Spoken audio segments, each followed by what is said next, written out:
smash the like button, and subscribe. Now, why are you pro-life? I have a follow-up question after I'm done explaining. I'm pro-life because I believe that human beings from conception have a right to live despite, because the essence of human life is very important. Okay, why is that? Why wouldn't it be? Well, I mean, for sure. I think that both you and I could agree that the essence of human life on its own isn't very important in all circumstances. A good example, one of these circumstances would be branded patients. I mean, they have the essence of a human life. They're alive and they're human. Yeah, obviously, we don't think it's to pull the plug on them. And then also, maybe for like a human zygote, that's going to be the first stage of human development.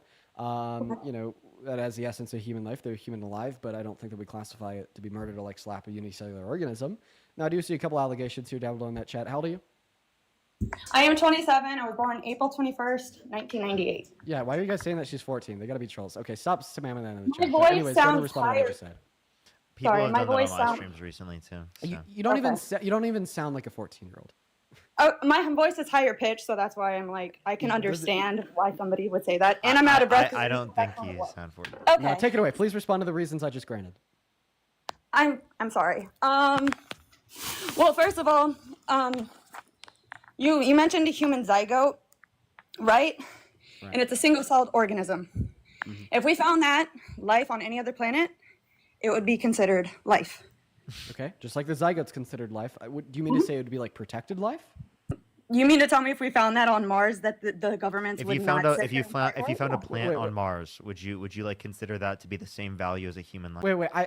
I like because I plants operate. Are you saying that differently? like if we found a unicellular organism on Mars that we would protect that unicellular or like organism, like our governments would agree that we can't kill it? Yeah, based off of how often they've been trying to find that. Yeah, you're right. I don't understand what this has to do with abortion though, because like the unicellular like organism on Mars that wouldn't have like internal value, intrinsic value. It wouldn't. It'd have just as much as intrinsic value as bacteria in my gut or like in my teeth plaque, right?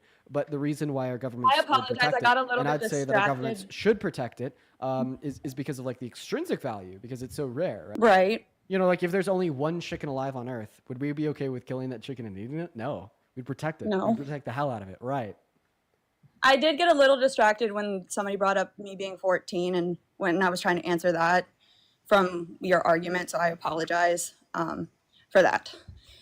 But I've honestly prepared my own argument because I believe that the pro-choice movement, just in general, first of all, has a very big hypocrisy in it when it comes to the bodily autonomy factor, because there's I'm incredibly nervous, so I apologize if I sound stupid right now. But no, you're good. Speak your. I didn't think that you were gonna pick me today, so. I mean, your name is literally debate me. I know. I had to change it because I thought that you would then see me because I respect the grind a little bit. Yes. So, in the assets of bodily autonomy, and I hope I don't get kicked for what I'm about to debate on, just due to the fact. Let's hear the position. No more prequels. Okay. Let's hear the position. What I was going to say is I've been through this, so I'm not speaking as a noobus or anything else like that. So, do you believe in mandatory Baker Acts? Mandatory Baker Acts. What's that? It's where if somebody is wanting to use I'm going to word it this way, use their own bodily autonomy to end their own suffering by removing themselves from this earth, do you think that it should be legalized? Or do you think, because what happens in some scenarios, yes, in some scenarios, no. Okay. But I don't understand. Could you please tell us like the hypocrisy that you see? The hypocrisy is if there is legalities, if you know somebody is going to try to do that, you are to report it. And then a person, a health care professional, quote unquote, can take them and put them in a mental health facility for simply being sad and not wanting to be here. And they're then financially responsible for, it could be up to 5 days. They are then forced medications in many circumstances and unfair treatment. So the hypocrisy for me would be, the pro-choice says we care about human autonomy and it shouldn't be legalized and or it shouldn't be, you can't infringe upon my rights and everything else like that. But a lot of pro-choice people wouldn't argue that it's wrong to stop somebody else's suffering. So why is it immoral for us to stand up for the rights of the unborn in the womb, but it's not okay to Baker Act somebody against their bodily will and autonomy and their logic, their reasoning for why they want to end their own suffering? I'm not gonna lie, I didn't really track your argument that well. But I think that maybe this will help, and I'm gonna clarify. I'm in the dark here. So if what I'm about to say doesn't make sense and it doesn't relate to your argument, just let me know, because I'm totally in the dark. So listen, the pro-choice perspective on bodily autonomy, it gets a little bit more deep than my body, my choice. So the way that I perceive of like the bodily autonomy perspective, and I mean this is even my own argument, is that it's not okay to restrict upon somebody's bodily autonomy unless you have good reason to do so. All right? You know, like we could agree we shouldn't make it illegal for children to paint rocks. Okay, we shouldn't restrict upon children's bodily autonomy to do that. Why? Because we don't have good reasons to do so. But we should make it illegal for somebody to use their body to murder another person. And why is it justified to restrict upon their bodily autonomy in that circumstance? Because we have good reason to do so. Now, like the important part here that relates to abortion is, do we have good reason to restrict upon a woman's bodily autonomy as it relates to her ability to access her bodily autonomy and to revoke consent from the fetus for it to be reliant upon her bodily resources and evict it from her womb? And the answer there would be no. We don't have good reason to restrict upon a woman's bodily autonomy and say that she shouldn't be able to get an abortion. And that's why I'm pro-choice. Is there's just simply no good reason to say that abortion is wrong. And for that reason, we should recognize the sanctity and the value of the bodily autonomy of the woman or girl. So when an abortion happens, whose body, quote unquote, is on the table every single time? I mean, the dead one or the alive one? Because the dead one would be the body of the fetus. The alive one would be the body of the mother. So you agree that it ends the life of one out of those two parties every single time? For lethal abortions, obviously. That's why they're called lethal abortions. Do you know what stage of pregnancy that brain function is already starting to develop at? Yeah, and 7 to 8 weeks. No, it's actually 6. It's Okay, 6. I was in the ballpark. And you say that I've heard your other debates on this. You say that they cannot feel anything. Do you know what your nerves do? That's how you can feel things. Is from your nerves. That's how you know pain. It depends on what you take feeling to be. So I'm not talking emotionally. I'm talking physical pain inflicted onto. Can I speak? Yeah. Sorry, I was explaining what I meant. So I don't think that we should define feeling to include just like a typical response of a nervous system to external stimuli. So that's just called proprioception. So proprioception is when there will be a biological organism that possesses some level of a nervous system, and this nervous system has the ability to respond to external stimuli. Now, proprioception is observed in a fetus at that 6, 7, 8, 9, 10, 11 week mark, but proprioception can also be observed in unicellular organisms. It could also be observed in dead raw meat. Okay, proprioception is nothing valuable. Now, that's why I do not define proprioception as feeling. I define feeling as one subjective recognition, right, of a response to external stimuli. And that's why I don't believe that a fetus gains the ability to quote-unquote feel without any level of subjective recognition until they have the ability to deploy any level of subjective experiences at 20 through 24 weeks. Now, I find it important to point out that this isn't even when neurobiologists understand fetuses to gain the ability to feel and experience any levels of pain. So fetuses gain the ability to feel and experience any levels of pain around 28 weeks in accordance with the current understanding in neuroscience and the studies done by neuroscientists. And one last point here, we shouldn't say that a fetus is valuable because of its ability to feel or not to feel pain. The reason why I say this is because there's some humans with health conditions that restrict their ability to feel pain. Is it all of a sudden not murder to kill them? No, it's still murder to kill them. Okay. Right. And then also, I mean, you said that you're pro-life. You're pro-life from the moment of conception, right? right?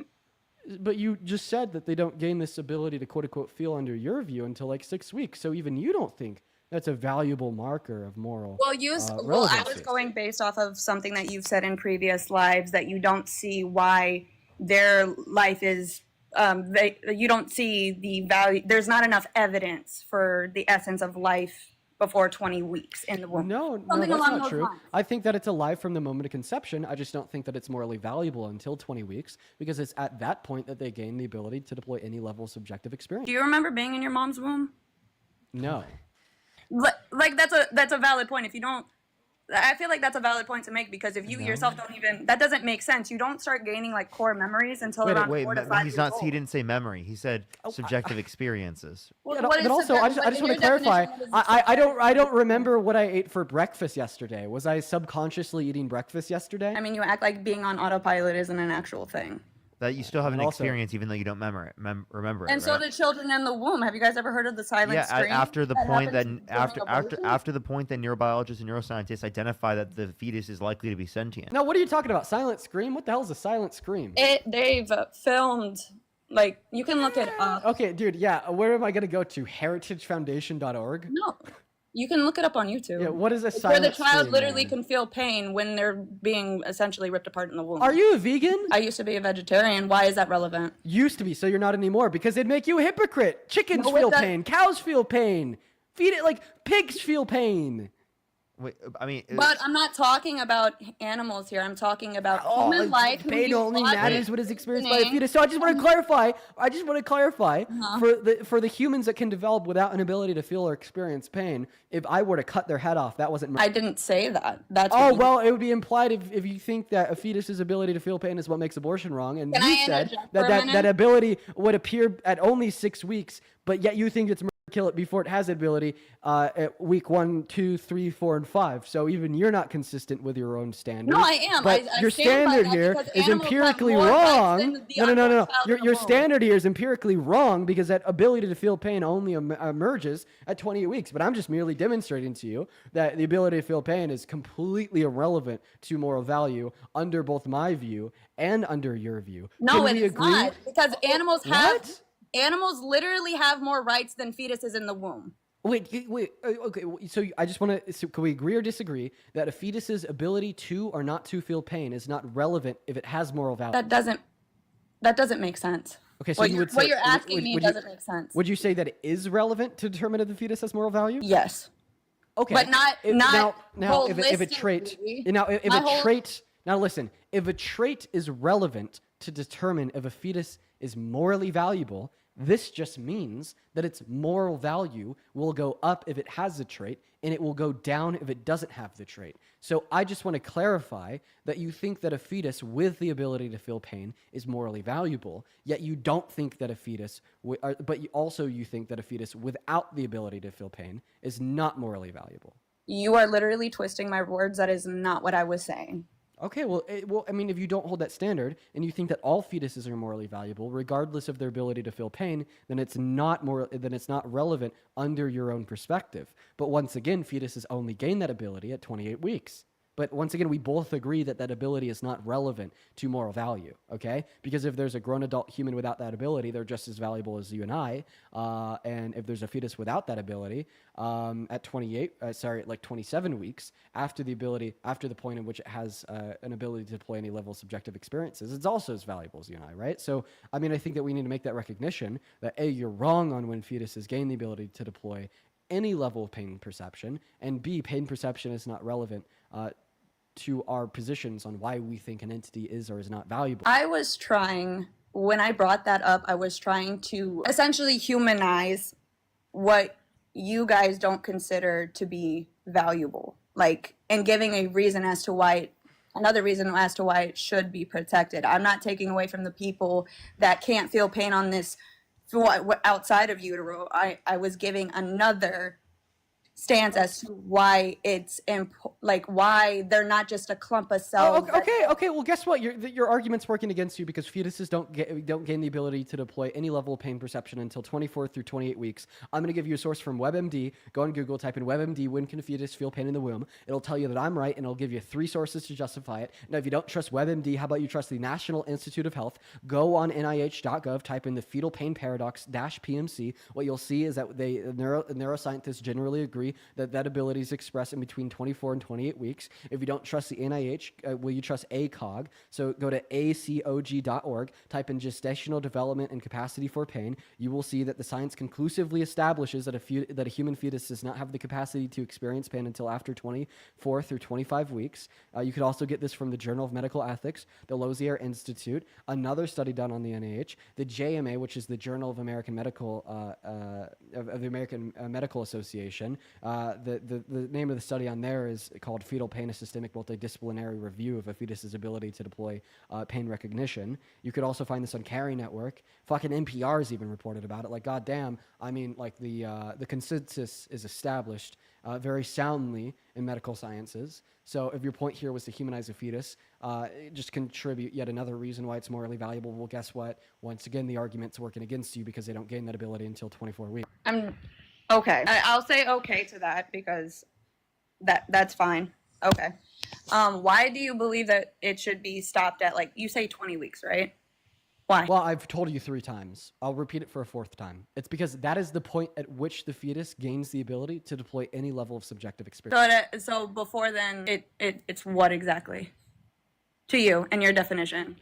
It doesn't have the right to life. Why? I just told you. Because it doesn't have the ability to deploy any level of subjective experience. But children don't start even babies from 9 months to about 5 years old don't have the cognitive ability to start gaining actual memories. No, it's not memories. It's, again, a subjective experience. You cannot remember something and still have an experience. Do you think when you get blackout drunk and you lose your access to short-term memory recollection, that you're not sentient? She thinks I'm not sentient because I don't remember a lot because I elevate all the time. That's not what I'm saying. My point is why... Okay, if that's not what you're saying, then you're offering a straw man to my position. The straw man that you're offering to my position is a confusion between sentience, a confusion between subjective experiences, and memory recollection. Well, you also use a lot of big words that I've not studied myself, if that makes sense. Like, I don't Which big necessarily... words? My apologies. If you'd like me to define any of the terms that I use, feel free to ask. Or if you'd like me to use smaller words, I don't mind. Because when you talk to all, and anybody can listen to, watch, or engage in conversation with me, understanding every single word that comes out of my mouth. When you say subjective experience, my point of view of just like going through life and experiencing it, you know what I'm saying? Like, when I've been in these arguments with other people, they don't use that kind of terminology, so it does get a little confusing. Well, you just debated people that don't have good positions. What's an experience? Do you know what an experience is? It's when you go through something, just like a baby is being developed in the womb and going through that uteral process. It's the same thing. We're just saying like an individual or unique experience. That's all we're saying. That's all we're referencing. Can I give you some pushback on your view now? Go ahead. So you think that all human life is deserving of moral value, right? Yes. Okay, so because all human life is deserving of moral value, if you were to unjustly terminate a human life, that is murder, right? Right. Okay, and would you consider the unjust termination of a human life to include the killing of innocent humans? That's the same thing, but yes. Right. So here's the issue. Is it murder to pull the plug on brain-dead patients in the hospital? What's the probability of them waking back up? Because there's been cases where brain-dead, quote-unquote brain-dead people have woken back up. There's not been a single time... There's not been a single time ever that somebody who is brain dead has become not brain dead. You might want to do a little bit more research on it because there's stories out there that they have. You're talking past each other. If you'll listen to what I have to say, there's been 0 situations where brain dead patients have ever become not brain dead. What you are referring to is people that were diagnosed as brain dead, even though they weren't actually brain dead. Okay. Now, is it murder to pull the plug on a brain dead patient? Because they are human and alive, and you think it's murder to kill any innocent human life. Do they have a will? Do they have a power of attorney? Have they spoken to anybody about you want to ask about DNRs? DNR. No. Yeah, DNRs. Okay. For brain dead patients that don't have DNR, is it murder to pull the plug. Also, I'm not even sure that DNRs really changed the argument. If I agreed to get a tattoo tomorrow, and then the tattoo artist comes into my house tomorrow while I'm sleeping and they put it on my arm, like, maybe that's non-consensual. I'd say that consent is enthusiastic and ongoing, but we'll keep it simple. We're going to keep it simple to brain dead patients without a DNR. So for brain dead patients without a DNR, if the doctor pulls a plug on them, is that like, I'm pretty sure the only reason why DNRs are justified is because brain dead patients aren't valuable. But what is your answer? I would say I can't give you a definite answer because even in my family, wait, just let me make this point. Even I feel like there's conversations, because I've had conversations that were random with my mom where she doesn't have a signed paper of DNR, you know what I'm saying? But she's made mention that she wouldn't want those factors. Guess what? You lose the debate. You lose the debate. You want to know why? Because even if you say that you're not going to give me a yes or no, you're just going to be unsure. You can't be unsure about your moral principle if it applies in this context. Well, they wouldn't be coming back to life. Now, would you allow me to finish? If they're truly brain dead, there wouldn't be an essence of future life. Will you allow me to finish speaking? Yeah, go ahead. So you said that you were unsure about your response to the question. You lose the debate. I mean, obviously, the reason why you said unsure so you didn't have to give it a yes or no, and you would have lost the debate if you were honest with yourself. But moral principles are binding and true in all applicable circumstances.